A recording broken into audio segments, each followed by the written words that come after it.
Hello, this is chapter 15 on vital signs. Um, the basic vital signs that people take, or cardinal vital signs frequently measured, include the temperature, pulse, respiration, blood pressure, oxygen saturation, and the pain is also considered a vital sign. Vital signs are used to monitor a patient's condition, identify problems, and evaluate response to any type of intervention, like if you give a pain medicine or something like that, or if they're on put on antibiotics, you might want to measure the temperature. There are guidelines primarily for measuring the vital signs. One, you need to delegate it appropriately. You need to make sure that that person is has the ability to correctly measure the vital signs. You need to assess the condition of the equipment and select appropriate equipment. As far as measuring the condition of the equipment, you want to make sure that everything is functioning appropriately. And as far as the appropriate equipment, you want to make sure that, like for instance, if you were doing blood pressure, making sure that the cuff is of a correct width and length for that particular patient because you don't want to get an inaccurate reading. Know your patient's normal vital signs range will be good. There are sometimes when you don't know what their normal vital signs range are, and you do have to just go by what you assess. Know your patient's medical history, control or minimize any environmental factors which would affect the reading. Like for instance, you're not going to let them drink some cold water or hot tea and then uh, take their temperature orally or something. Work systematically, collaborate with the healthcare provider, analyze the results, and verify any or communicate and document vital signs. Okay, so looking at a case study, Miss Coburn, a 26-year-old school teacher, um, who maternal grandparents immigrated to America from Brazil. She smokes one pack of cigarettes a day and has smoked since she was 16, and she's 20 pounds overweight. She made an appointment because she started having headaches and frequently felt quite tired. So that was the beginning of the case study. So let's start with the various types of temperatures and things. Okay, body temperature. The body temperature, the formula, the heat is produced minus the heat loss equals the body temperature. So the amount of heat produced by your body that's metabolized minus how much heat loss equals the body temperature. The acceptable temperature range is 96.8 Fahrenheit to 100.4 Fahrenheit, or 36 Celsius to 38 Celsius. I do expect for everyone to know their uh, adequate body temperatures and the rest of the vital signs. I need you to know the range. Temperatures can vary related to age and gender, time of day, how you measure it, and the core temperature remains relatively constant. So sometimes older people, because they have less metabolism, might have a lower temperature. Uh, females might have tend to have a higher temperature. the time of day, if it's at nighttime when the body is calm, it may tend to be a little bit less. If it's, let's say it's an axillary temperature, that's usually a degree lower than a oral, and the oral is usually a degree lower than a rectal. If you were to take temperatures like that, but nowadays, we have more automated and more sophisticated ways of taking the temperature. So always keep that in mind. Body temperature regulation is basically done by neural and vascular control. Um, Neural and vascular mean that basically the hypothalamus controls the body temperature. And then the widening of the blood vessels, uh, uh, like for instance, like if you have a reduced body temperature by sweating, then what they call is dilation of the vessels or widening of the vessels occur. So um, when a person shivers, which is vasoconstriction, you tend to produce heat because that's why you make that motion. You tend to produce heat.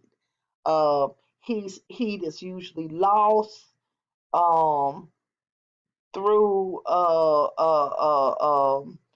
uh, skin conduction, convection, and evaporation. Uh, you have radiation, which is the transfer of heat between two objects. So there's varied amounts and ways. Through sweating, you tend to lower body temperature, and skin is generally the way that you determine uh, body control. You have also behavioral control, like when the environmental temperature falls, a person adds clothing and things like that. That's behavioral control. And like I said before, taking into consideration the elderly, they do not maintain a constant body temperature, usually in stressful situations. And they are sensitive to hyperthermia and hypothermia as well. So it's really important for you to recognize things like in elderly patients, they may have a low grade fever, and so they may tend to be a lot sicker than what they uh, um, appear to be. Okay, so the case study, Miguel is a 42-year-old Hispanic nurse, and he works at the clinic. And Miss Colburn is visiting, and he enjoys providing health related teaching to the patients and has provided Mrs. Colburn care for 2 years. During the visit, Miguel assesses Miss Colburn and she tells him about her headache and fatigue, and then he takes her vital signs. Her temperature is 98 degrees Fahrenheit. Okay. Now, remember the headache and the fatigue. Remember her history. Remember the fact that she smokes, that she's 20 pounds overweight. Also, remember those things as well. Okay. So let's talk about, like temperature alterations. Uh, body temperature can change related to excess heat production, heat loss, too little heat production, or any combination. The nature of the change affects the type of clinical problems experienced by a patient. One thing that you can have is febrile versus afebrile. A person that's febrile uh, reaches a point where um, uh, they have a very high temperature for whatever reason that they have to have that as a defense mechanism because the um, white blood cells are overacting, related to the immune system, related to an infection or anything of that sort. So the word for fever is pyrexia. And I want y'all to know that if a person is febrile, they have a high temperature. Afebrile means the person is don't have a fever. So, like if your body you shiver and get cold, or you sweat and your fever breaks, then you become afebrile. That means that your temperature is within a normal range. So, okay. Uh, a a fever can be sustained, which means that it's a constant uh, body temperature that's continuously above 38 or 100.4, and it doesn't have any fluctuation. It can be intermittent, which means the fever spikes with usual temperature levels, and then it returns to acceptable value at least once in every 24 hours. It can be remittent, which means the fever spikes and falls without a return to acceptable temperature levels. And then relapsing means there's periods where that person is febrile, which means they have a temperature, and episodes mixed with acceptable temperatures, within normal ranges. And then they will come back with another febrile episode and periods of normal thermia, sometimes longer than 24 hours. So it's really a good idea uh, that you recognize the fever patterns. Pyrogens,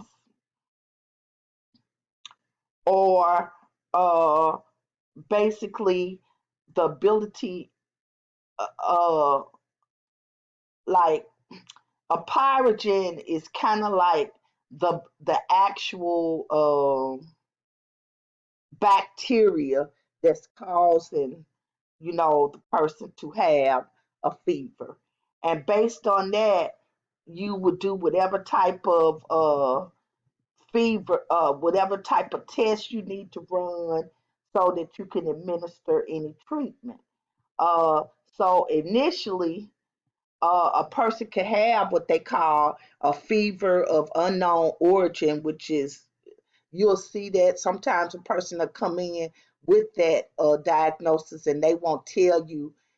They'll just say they came in with a fever and they have an unknown origin, and that means that they haven't done the necessary tests to say, well, it's caused by this bacteria or this virus or whatever. So, based on whatever that is, they'll run maybe some urine, some blood, some sputum. Maybe they got a wound and they'll culture that or whatever, and that'll tell you why they have that type of uh, bacteria and why they're spiking a fever. So then they'll you do whatever treatment is that they're supposed to do based on that. Uh, there could be times when a person has hypersensitivity to like a medication, especially like when they've taken that medication the first time and the person may have hives, fever. One of the things, they might break out in a rash or start itching, you know.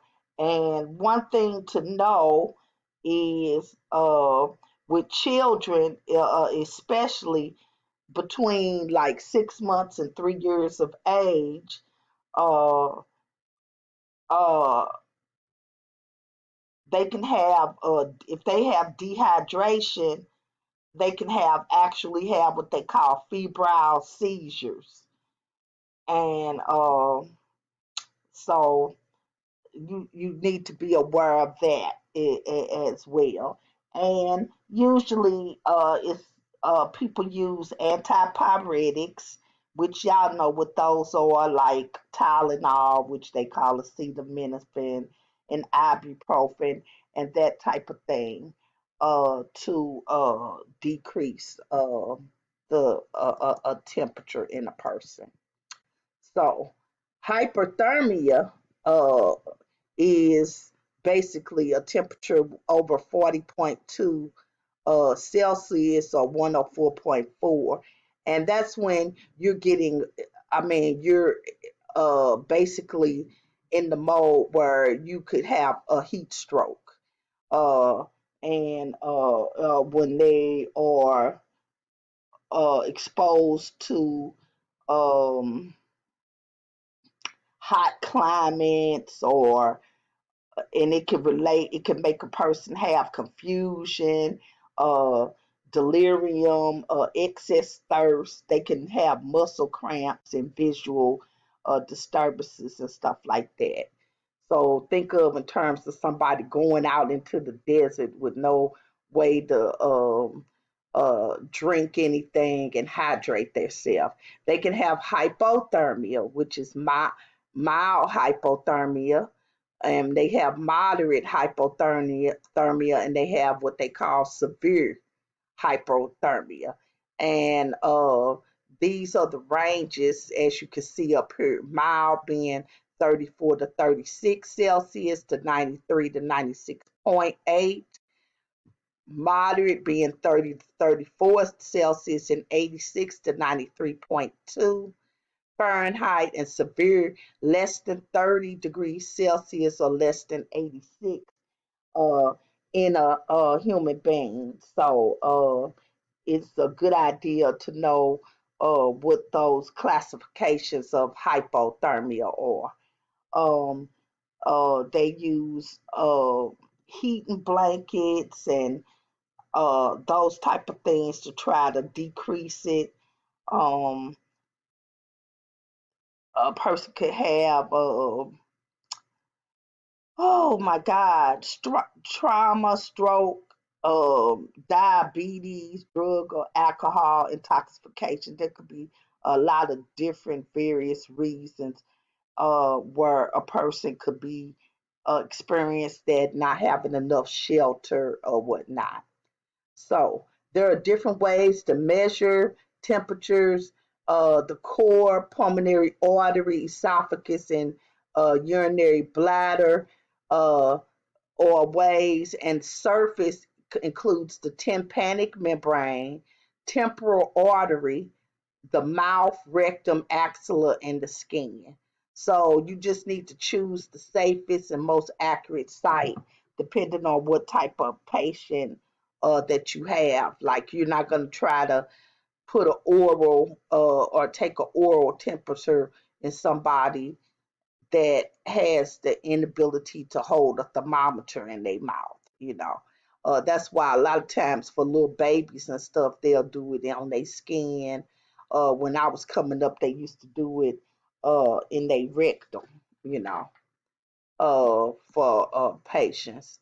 There's various types of thermometers. You have electronic, infrared, digital, disposable chemical dots. You don't really see them that much anymore. And then mercury is basically obsolete.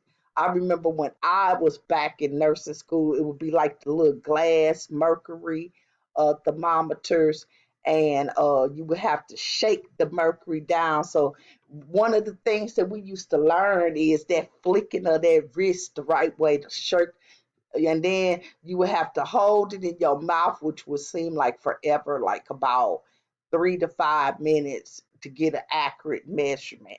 Another thing with the mercury, I remember when I first started, and I would do some agency work sometimes for home care. They would give us packs of these little mercury thermometers to leave over to patients' houses, and that patient would use that mercury thermometer. That would be theirs. So you got this little glass thermometer, and it's in this little plastic. Usually, it's like a little yellow case for you to take their temperature when you go make the visits.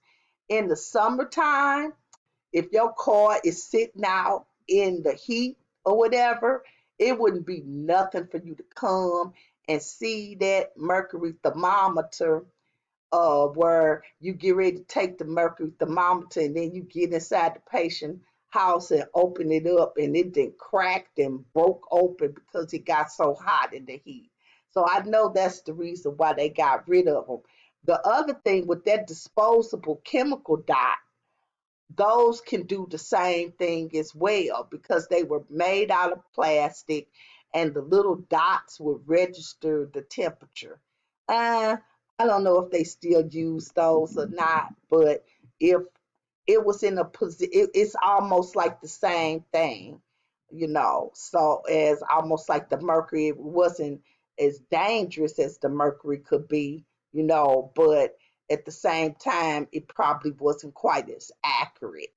So, you can use your Fahrenheit and Celsius and know how to convert uh, from Fahrenheit to Celsius.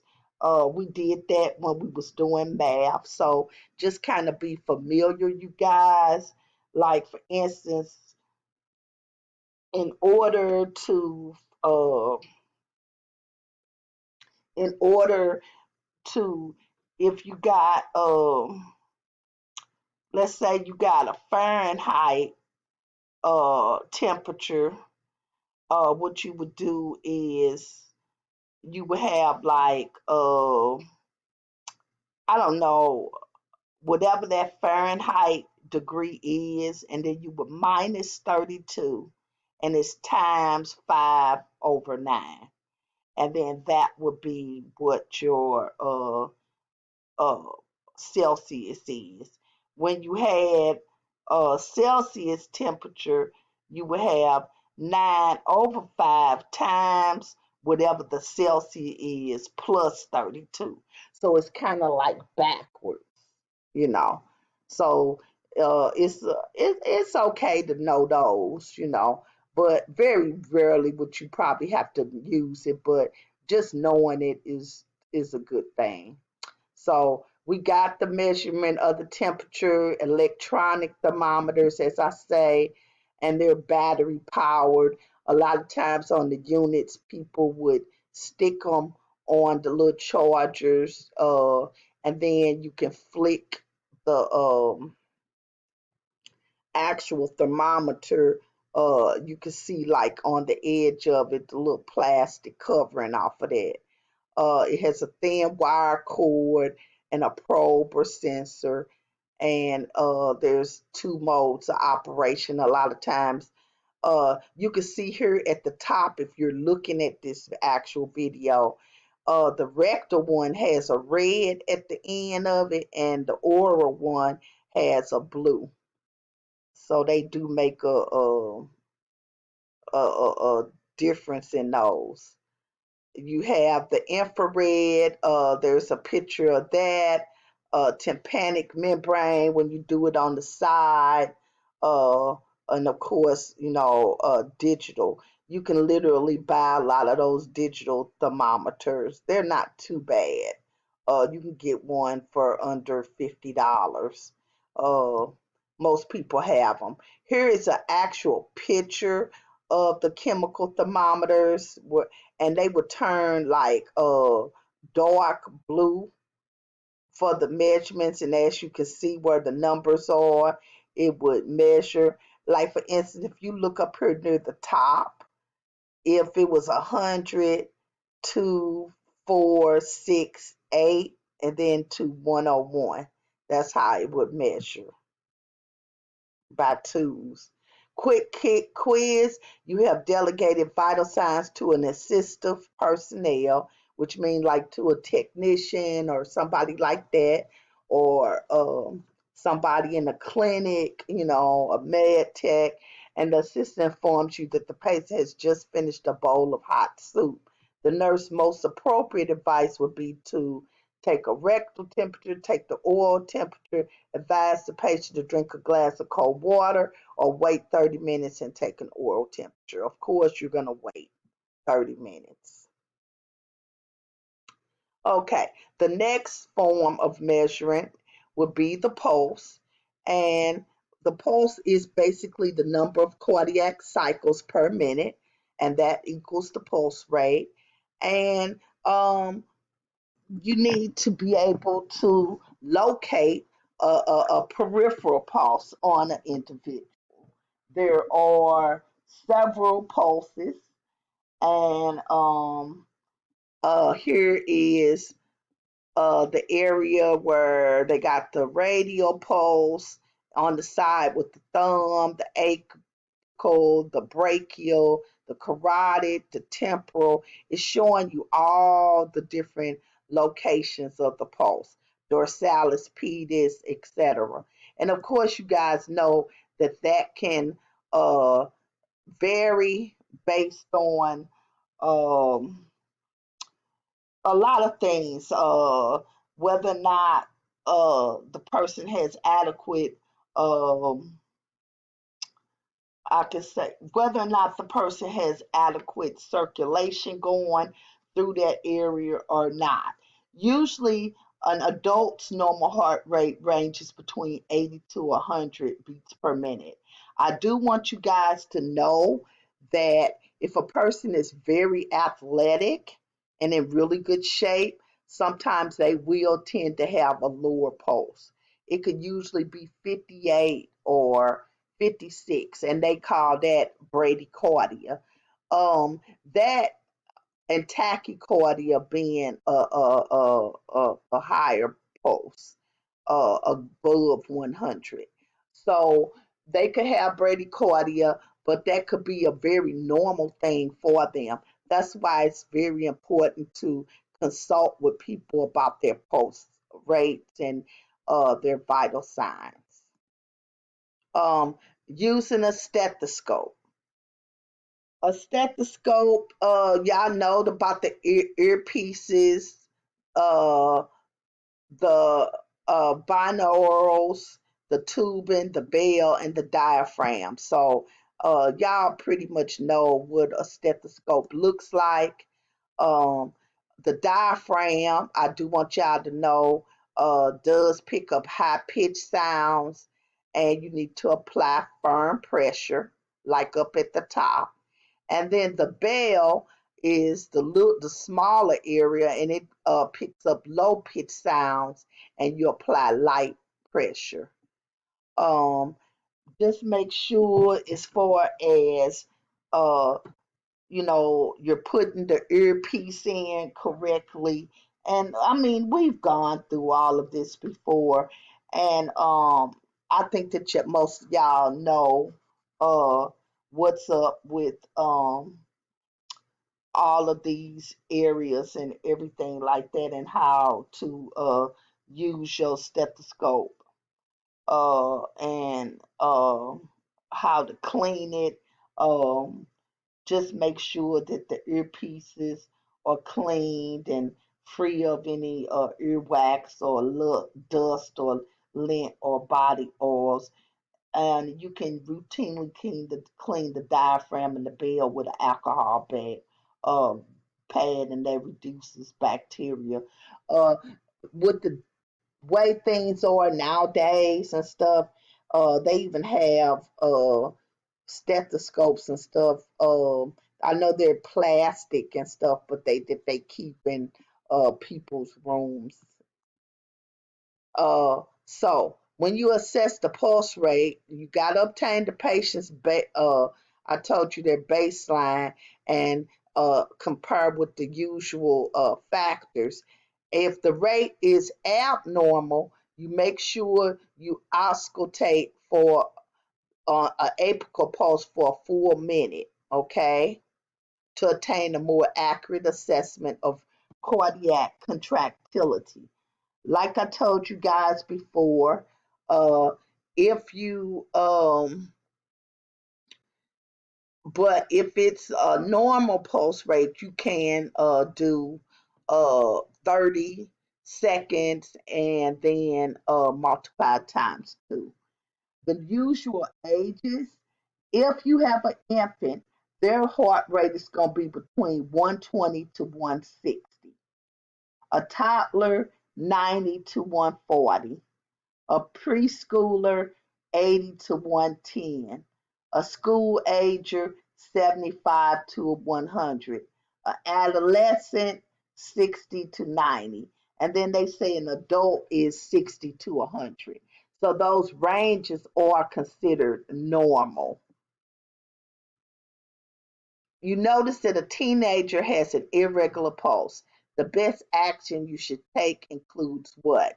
Reading the history and physical, assessing the apical pulse rate for 1 full minute, auscultating for strength and depth of the pulse, asking whether the patient feels any palpitations and faintness or breath.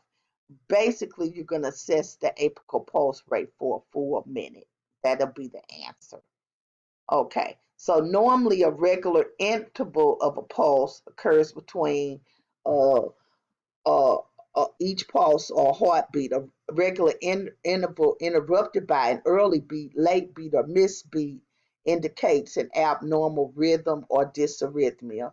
Dysrhythmias are regularly irregular or irregularly irregular. So, just know that. An inefficient contraction of the heart that fails to transmit a pulse wave to the peripheral pulse site creates what they call a pulse deficit. So, when you do your pulses, you guys, y'all know that y'all have to describe what the strength of that pulse is. If you have an absent pulse, the grading scale will be a 0. If it's thready and weak, it will be a 1 plus. If it's normal and easily palpable, 2 plus. And if it's bounded, it will be 3 plus. So if you want to assess equality of the pulses, you'll assess both of the radial pulses at the same time. Okay, going next, you want to go into blood pressure.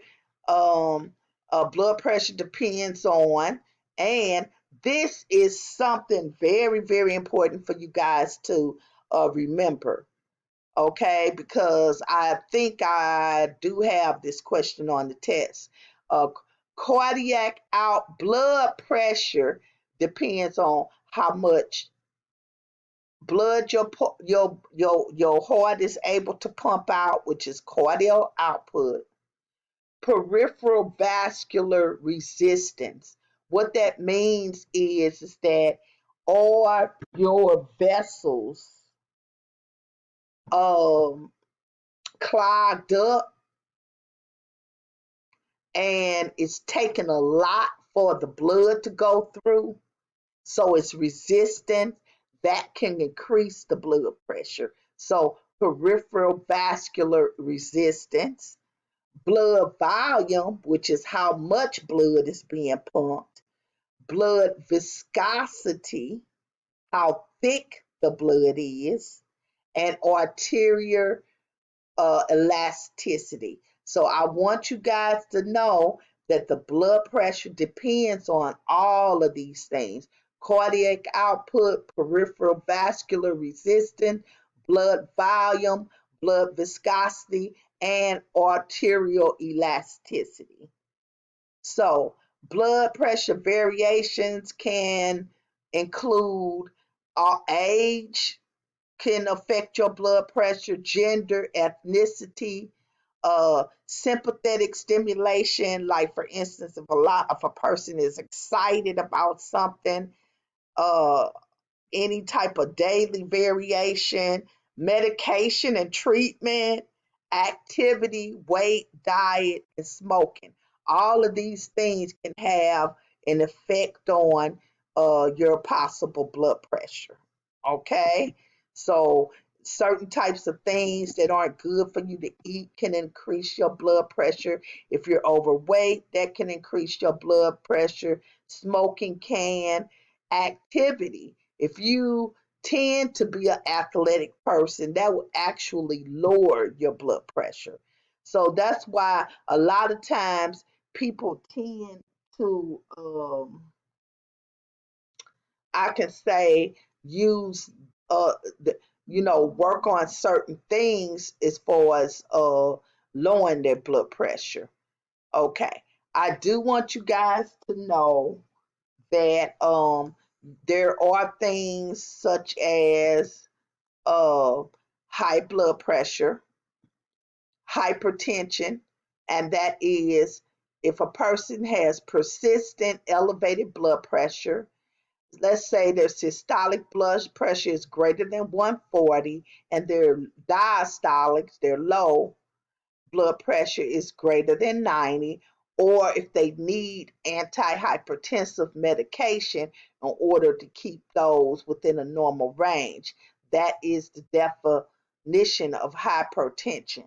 There are uh, a prehypertension, which is, and because I don't remember whether or not I have that on the slides, but I'm just going to say it. Pre-hypertension um, is 120 over 139 or 80 over 89. Stage one hypertension is 140 over 159 or 90 over 99 diastolic. And stage two is greater than 160 and greater than 100. So though they have like stages of high blood pressure. Know that women that have menopause, you tend to have higher BPs than men of the same age. But know that African Americans tend to have a higher incidence of high blood pressure than European Americans. No, I told y'all about activity. I told y'all about weight. I told you about high sodium and high potassium level tend to have a high blood pressure. As far as smoking, also raises the blood pressure. So I told you about that. Okay, so continuing the case study, remember Miss Coburn had a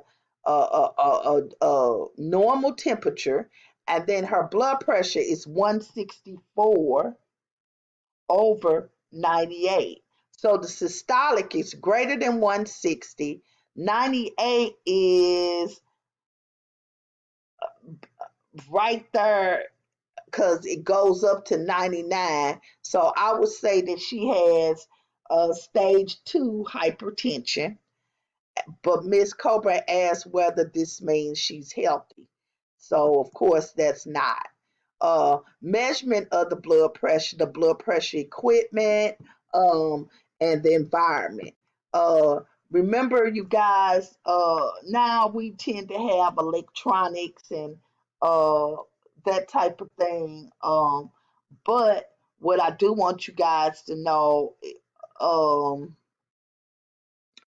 is that the blood pressure equipment is very, very, very important.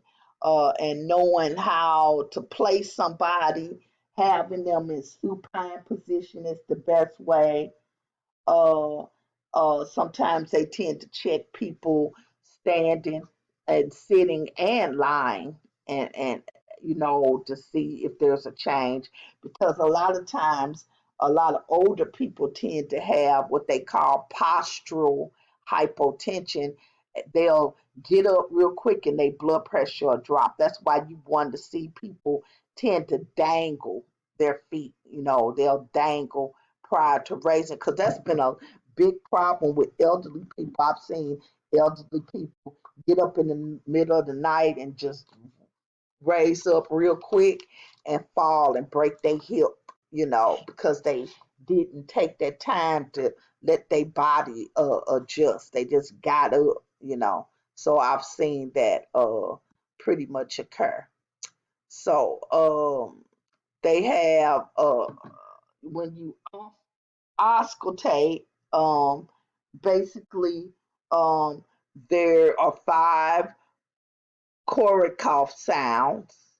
Um, and if you look at this, it shows what the different sounds or the silence, and they have them like phase one is the sharp thump, and that's usually between 140 to about 128. The phase two is a blowing or whooshing, and that's between 130 to about 116. A crisp, intense tapping is like right around that 110 range and right up above 100. And a softer blowing sound is 100, and then silence at the 90. So those sounds are uh, what you will hear, that rhythmic tapping, uh, which starts at the beginning of it. Okay. Also, a lot of times, what'll happen is people will look at they'll do palpation, uh, uh, and they can actually see or feel uh, like auscultate the brachial artery when the cuff pressure is a little too high, and then when it reduces. So yeah. Let me see what else. So we do have electronic blood pressure machines, and those are the type that you see in the hospital. Sometimes there are times when you do have to do lower extremities. Maybe a person has a shunt or fistula in or whatever in their upper arms, and you might they may have some type of abnormality, and you might have to get a really big cuff and do it around their thigh or something like that. Uh, when you assess blood pressure on children, you got to make sure the cuff is really, really small. Uh, and there are a lot of times real difficult to hear the little sounds when you're taking the blood pressure on a child. But you just got to make sure that you get the correct reading, because the averages it's like really hard to get it on a child. Okay, when assessing the blood pressure of a school age child using an adult cuff of a normal size will affect the reading and produce an accurate value that is what? I mean, not an accurate value, will produce a value that is what? So you got somebody basically what they're saying that has a cuff that is too big. So what you'll get is if you have a cuff that's too big, you'll get a false low. If you have a cuff that is too tight, you'll get a false high. Okay, so McGill, Miss Coburn, your blood pressure is pretty high right now. After you see the nurse practitioner today, I'm going to take your blood pressure again. We're also going to talk about the changes you can begin to make to help you be healthier and feel better. So he told her what the truth was. Okay, respiration. Ventilation is moving a gas into and out of the lungs. Know that definition. Diffusion, movement of oxygen and carbon monoxide between the alveoli and the red blood cells. And perfusion is distribution of red blood cells to and from the pulmonary capillaries. That is the reason why if a person has anemia, a lot of times they'll have shortness of breath because you don't have that distribution of the red blood cells as many as they need to and from the pulmonary capillaries. In an adult assessment of ventilation, adults usually do 12 to 20 beats per minute. Uh, Back in the day when I was coming up, it went up to 24. It was 12 to 24, but we'll go by exactly what the book says, 12 to 20. Okay? Eupnea is a normal rate and depth of ventilation. Sighing is a protective mechanism for expanding small airways and alveoli not ventilated during a normal breath. Using of intercostal and accessory muscles such as the diaphragm indicates that breathing requires great effort. So if you see that sucking in and them using, it almost look like they're using their stomach, you know, to breathe. That means that people are having a lot of difficulty breathing. Okay, so Miguel takes Miss Colburn's respiratory rating is 14 per minute and her pulse is 86, which those are within the normal uh, limit. When you assess and measure the respiratory rate, you're gonna they're gonna have either bradyapnea, which means their respirations are below 12.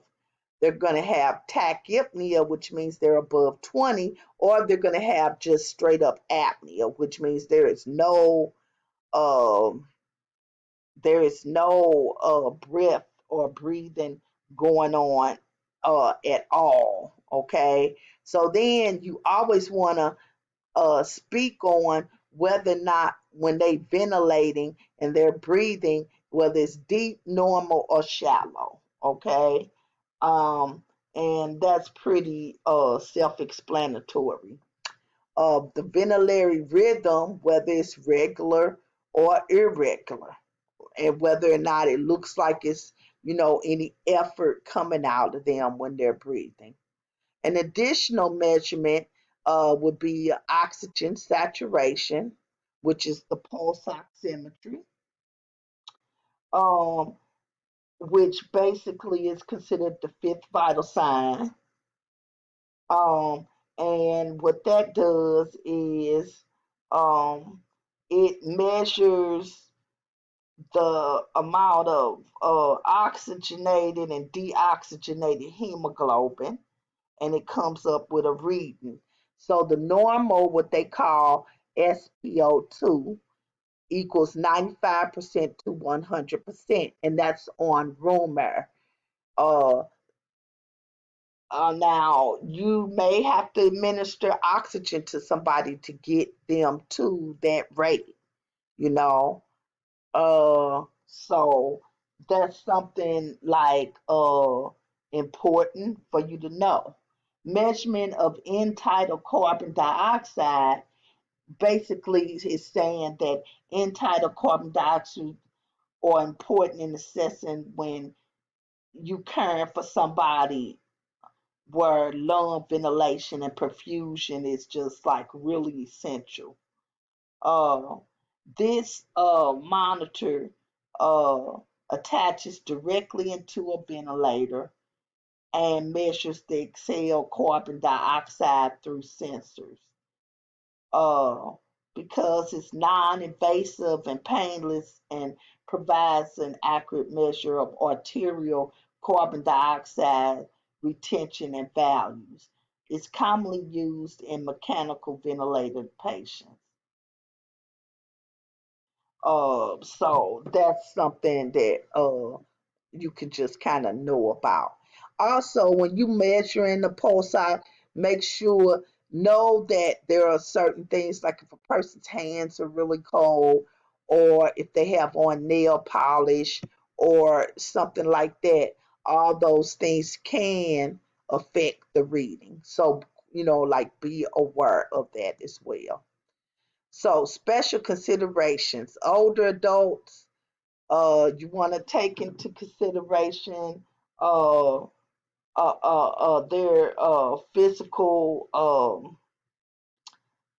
changes, and the fact that they'll have different things that may going on with them that may affect their vital signs.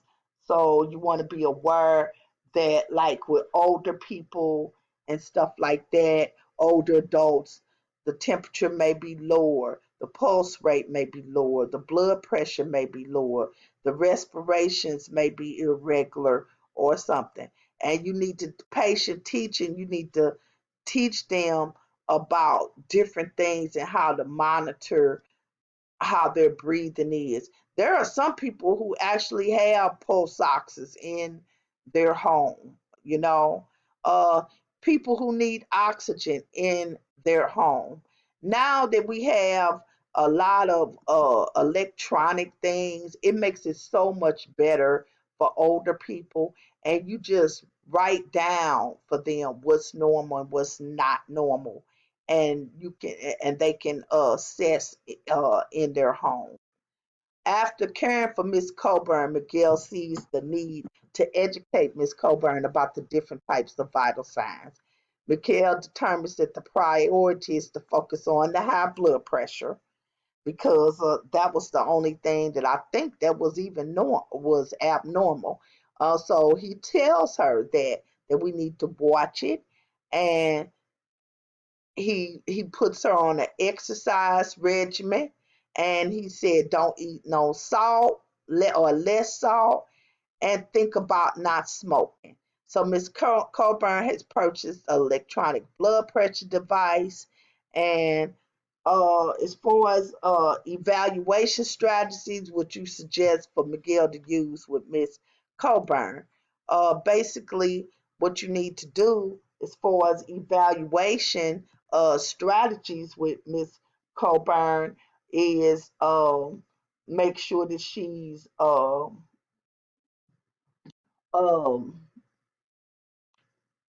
uh,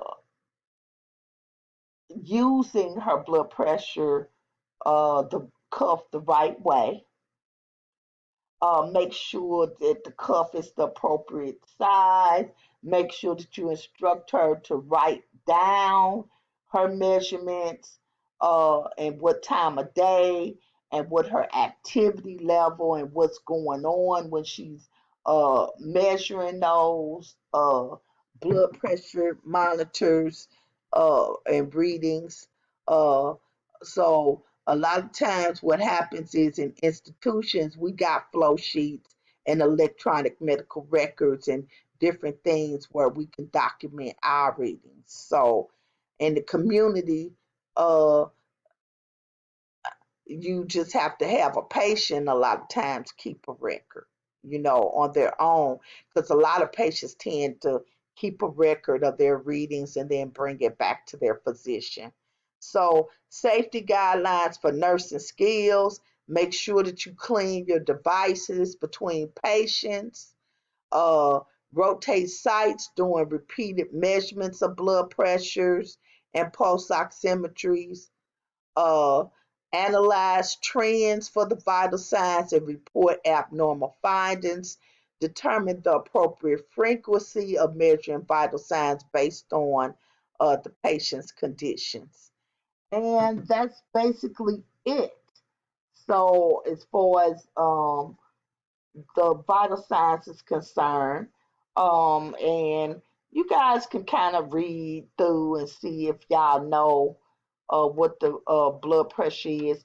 I would tell you guys to be real, and we already taught you about this in lab when y'all was taking blood pressure, about the difference between the two-step method and the one-step method. When you're taking the blood pressure, I would have you guys make sure that you know what that is. Know about the cough sounds, and knowing that that reflects the systolic BP when you first hear that sound. Know about the sizes of the cuffs. Um, recording and reporting, knowing about somebody and getting their normal reading, and knowing about variations depending on ethnicity, exercise, um, and age, and basically knowing your normal ranges. So, and I think a lot of this you guys know, but I would suggest that you just kind of read over your book and uh review. Thank you.